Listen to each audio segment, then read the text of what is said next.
In late October, sometime between the 20th and the 25th, every American kid had the same morning. You came down for breakfast.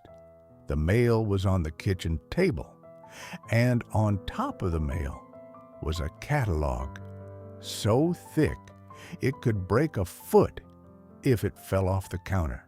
The cover changed every year, but the feeling was the same: Santa Claus on the front, or a child in pajamas peeking around a corner at a Christmas tree, or two siblings in matching sweaters under a wreath. The words across the top in big red letters: Sears Wishbook. You took it to the living room. You sat down on the floor. You opened it. And for the next 8 weeks until Christmas morning, that catalog ruled your life. These are 20 things inside a 1970s Sears Wishbook that made Christmas in America what it was. Some of them, you'll remember the moment I named them. Some of them, you'd forgotten. By the end, I think a few of you are going to have to put down whatever you're holding for a minute. I'm glad you're here. This channel is for everyone who remembers shopping there. If you're new, welcome. Stay till number 14. That's the toy that probably ended up under more American Christmas trees than any other in the entire decade. Let's begin. Number 1, the Easy Bake Oven. A turquoise box the size of a small toaster with a window in the front. A real light bulb inside that actually baked. Tiny round cake mixes in foil packets. A small spatula that came with it. Your daughter saw the Easy Bake Oven on page 22 of the 1972 Wishbook. She circled it. She told you for 6 weeks running that it was the only thing she wanted. On Christmas morning when she opened it, she made a small chocolate cake. The cake took 35 minutes to bake under that light bulb. It tasted like nothing. She ate it slowly, smiling like it was the best thing she had ever made. The Easy Bake Oven still technically exists, sold in a different form. The version with the actual light bulb and the metal pans, that one was discontinued. The kid who got one in 1972 still remembers exactly what the kitchen smelled like that Christmas morning. Number 2, the Lionel train set. 2 pages, sometimes 3 in the middle of the catalog. The 027 gauge starter set with the locomotive, 3 cars, a caboose, the loop of track, and the transformer.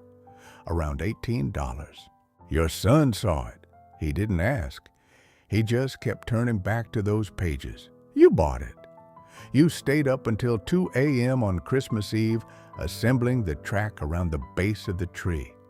Your son woke up at 5 a.m., walked into the living room, and stood completely still for a full minute, watching the train make its slow circle.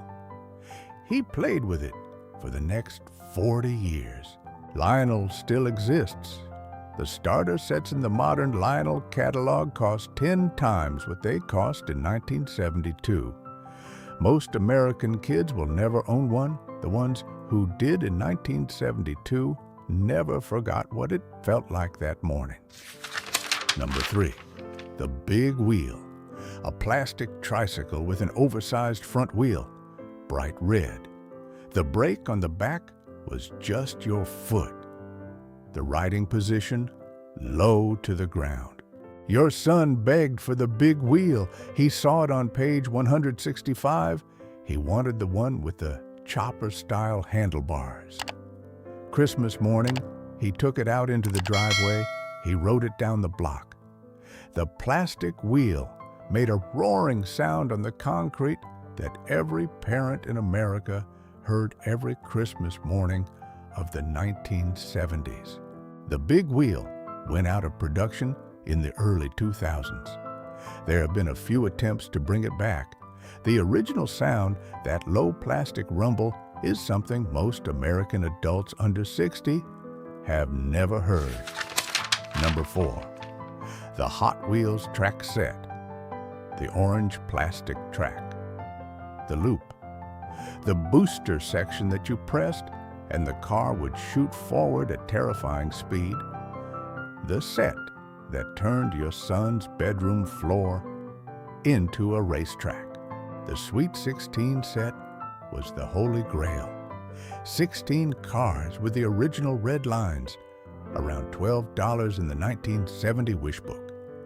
By 1973, the price had gone up. By 1975, the design had changed. Most of those original Hot Wheels cars from the early 1970s in their original packaging are now worth thousands of dollars apiece. The kid who tore them open on Christmas morning and raced them across the kitchen floor had no way of knowing. Number 5, the Barbie Dream House, a cardboard pink fold-out house. 3 rooms, furniture that snapped together, the kitchen with a tiny refrigerator, the bedroom with a small bed that folded out.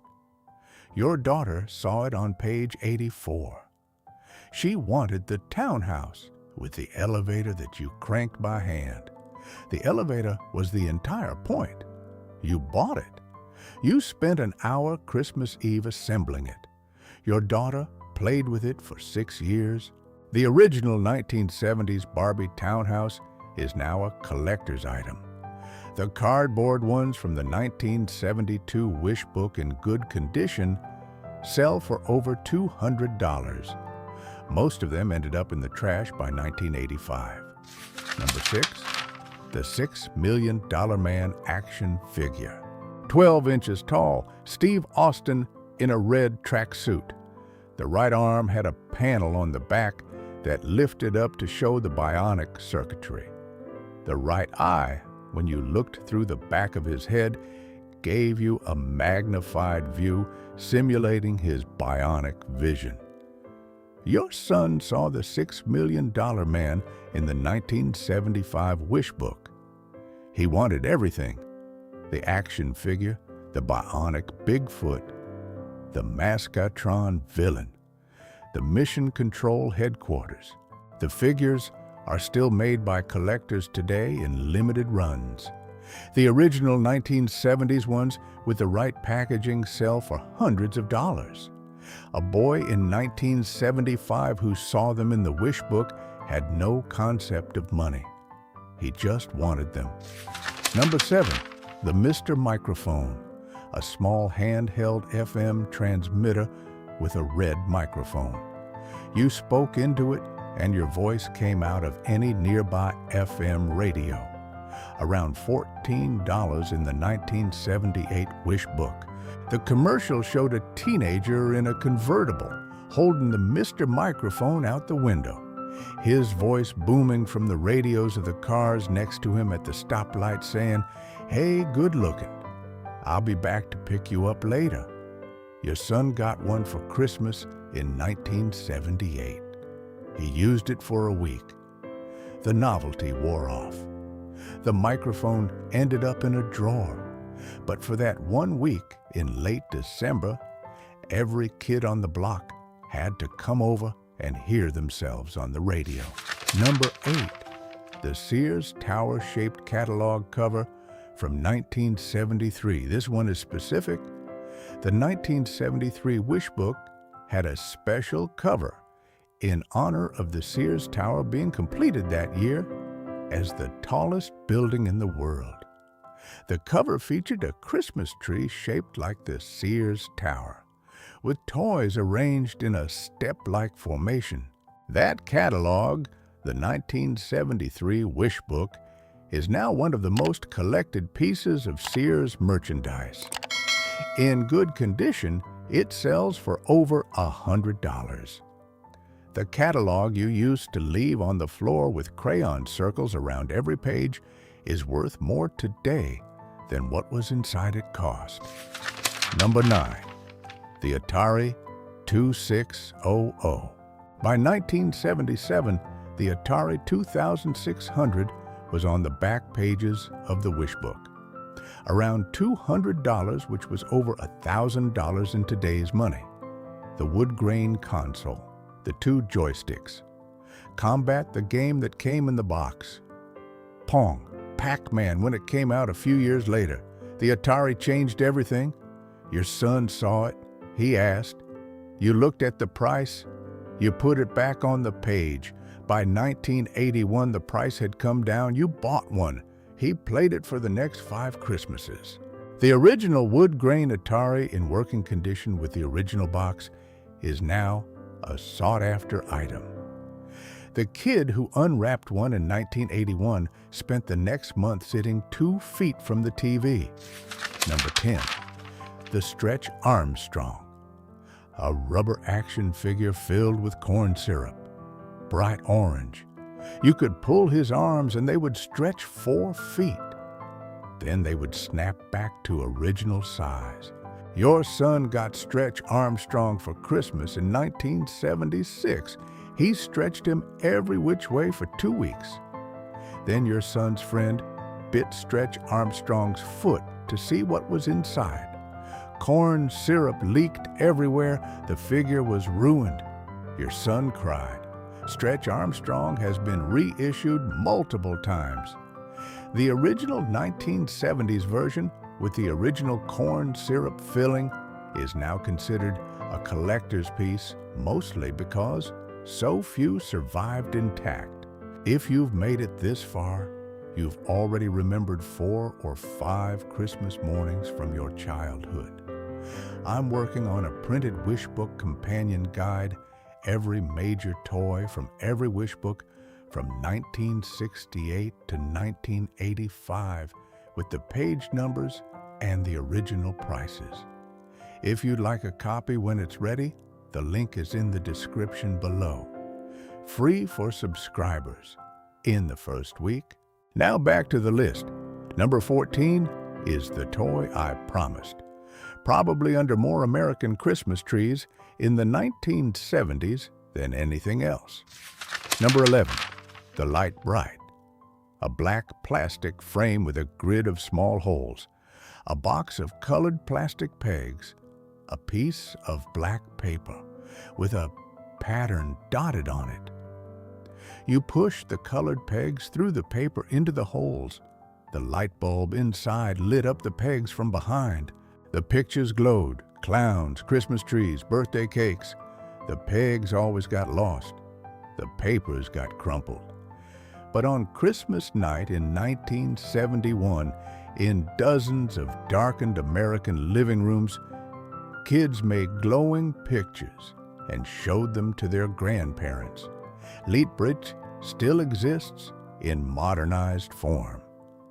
The original 1970s version with the screw-in bulb is gone. Number 12, the Sparograph, a set of plastic gears, plastic rings, ballpoint pens, and paper. You held the gear, put a pen through the hole, and traced. The gear rotated. The pen drew a complicated geometric pattern. Your daughter could spend 3 hours with a Sparograph. The result was a pattern that looked impossibly complex, but anyone could make it. The kit was about $6 in the 1973 Wishbook. Spirograph is still sold today. The original 1970s version with the brass weights and the metal gears is gone. The current version is plastic. Number 13, the Magic 8-Ball, a black plastic ball the size of a softball. You asked it a yes or no question. You shook it. You turned it over. The triangular die inside floated up to the window with an answer. It is decidedly so. Better not tell you now. My sources say no. The Magic 8-Ball was about $2 in the 1972 Wishbook. Every American kid had one. They lasted until you dropped them on the floor or your sister threw it at the wall. The Magic 8-Ball is still made by Mattel. The original 1970s ones in good condition are increasingly rare. Number 14, the Tonka truck. This is the one I promised. A heavy yellow steel dump truck. Real working hinges on the dump bed. Heavy enough to hurt your foot if you stepped on it. The kind of toy that lasted 40 years and ended up in a barn somewhere still working. Tonka trucks were on every wish book from 1968 forward. The dump truck, the cement mixer, the fire engine with the long ladder, the crane with the working winch, the bulldozer, the pickup. Some boys had one, some boys had 8. Tonka still exists, but the modern Tonka is plastic. The heavy steel version went out of production in the early 1990s. The 1970s steel Tonka truck, the one your father might still have in the garage, is now sold on eBay for over $100. Probably more American boys born between 1965 and 1980 woke up to a Tonka truck under the tree than any other single toy. The Wishbook gave you 15 models to choose from on a single page. Number 15, the Sears electronic football game, a small handheld game with red LED dots that moved across a green field. You pressed buttons to move your player. The game made a beeping sound when your player got tackled. The Mattel version came first. The Sears version was usually a slightly cheaper variation. Around $25 in 1977. Your son got one. He played it on the bus to school. He played it under the covers at night. He took it to his grandparents' house at Christmas and refused to put it down until your father confiscated it. The original Mattel electronic football in working condition with the original packaging sells for serious money on the collector market today. The game that your son played until the LEDs burned out is now considered a classic. Number 16, the Holly Hobby doll, a rag doll in a long calico dress, a bonnet, and a patchwork apron. About 16 inches tall, made by Knickerbocker Toy Company, available in the Wishbook through most of the 1970s. Your daughter got one for Christmas in 1974. She named her. She slept with her every night for years. By the time she was 12, the doll was tucked into a closet. By the time she was 30, the doll was somewhere in a box in the attic. She might still have it. Holly Hobby, the brand, still exists mostly as licensed merchandise. The original 1970s rag doll in good condition with the original tags is a collector's item. Number 17, the Mego action figures. 8 inches tall, cloth costumes, plastic heads. The Mego company made action figures of everything. Superman, Batman, Captain Kirk, Mr. Spock, the Planet of the Apes. Characters, the Wizard of Oz characters. The Wishbook had a full page of Mego figures every year from 1973 to 1979. Your son could fill an entire afternoon picking which ones to ask for. Mego went bankrupt in 1982. The figures became collector's items almost immediately. The 1970s Mego figures in good condition with original boxes now sell for hundreds to thousands of dollars apiece. Number 18, the Viewmaster, a red plastic stereo viewer with a slot at the top for the round disc of slides. You put the disc in. You looked through the eyepieces. You pulled the lever. Click. The next image, Disney movies, national parks, Bible stories, the moon landing. Every American kid had a stack of Viewmaster discs. The Viewmaster still exists, but it's been mostly digital for years now. The original red plastic stereo viewer with the lever you pressed and the satisfying click is gone. Number 19, the Christmas pajamas. This wasn't a toy, but it was in the Wishbook every year. The matching family Christmas pajamas. footed pajamas for the kids, full pajamas for mom and dad, the whole family in red plaid or green snowmen or candy canes. Your mother put the pajamas on you the night before Christmas. You opened them as a gift on Christmas Eve. You wore them to bed and in the morning. There are family photos of every Christmas of your childhood with you in those pajamas. Family Christmas pajamas are back in fashion now. The Wishbook versions, the ones from the 1970s, were heavy flannel and made by union shops. The current versions are mostly imported polyester. Number 20, the catalog itself. 600 pages, 3 pounds. The cover that had the family on it. The crease down the middle from being open on the floor for 2 months. The 1972 Wishbook had every page corner folded, every toy circled in pencil, then erased and circled in pen. Margin notes from your kids, stains from juice boxes, tears in the pages from being passed around.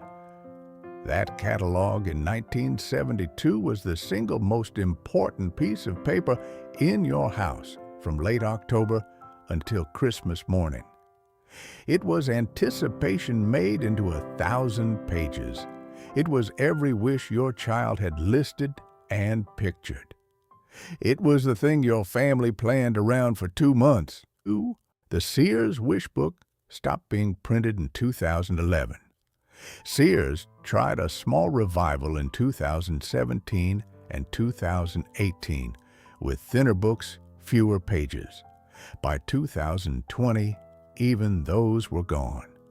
If you have an original 1970s Wishbook in your attic, in any condition, you have something that matters. Take it down. Show it to your grandchildren. They've never seen anything like it. That's 20. You probably remember most of them. The Easy Bake Oven, the Big Wheel, the Atari, the Tonka truck, the light bright glowing in the dark living room, the catalog itself on the floor marked up in pencil with your child's whole Christmas wish folded inside it. What we lost when the Wishbook stopped printing wasn't just a catalog. It was a way of waiting for Christmas. 8 weeks of looking forward, of circling pages, of asking your father if you could have just one more thing on the list. 8 weeks of anticipation that built up to a single morning. We don't really wait for things anymore. We don't really circle pages. We don't really make a list and hope. The Wishbook taught a whole generation of American kids what it felt like to want something for 2 months and finally get it on Christmas morning. Most kids today will never feel that. The catalog gave it to us. I'd like to ask you something. What was the toy you remember circling year after year in your childhood? Wishbook, did you get it? Did you not tell me below? Tell me what year it was and what you were hoping for. I read every comment. Next video, we're walking through the toy aisles of every defunct toy store in America. Toys R Us, Child World, Lionel Kitty City KB, Toys Children's Palace. The places your kids begged you to take them all closed now. Subscribe so you don't miss it. Until next time, take care of yourself.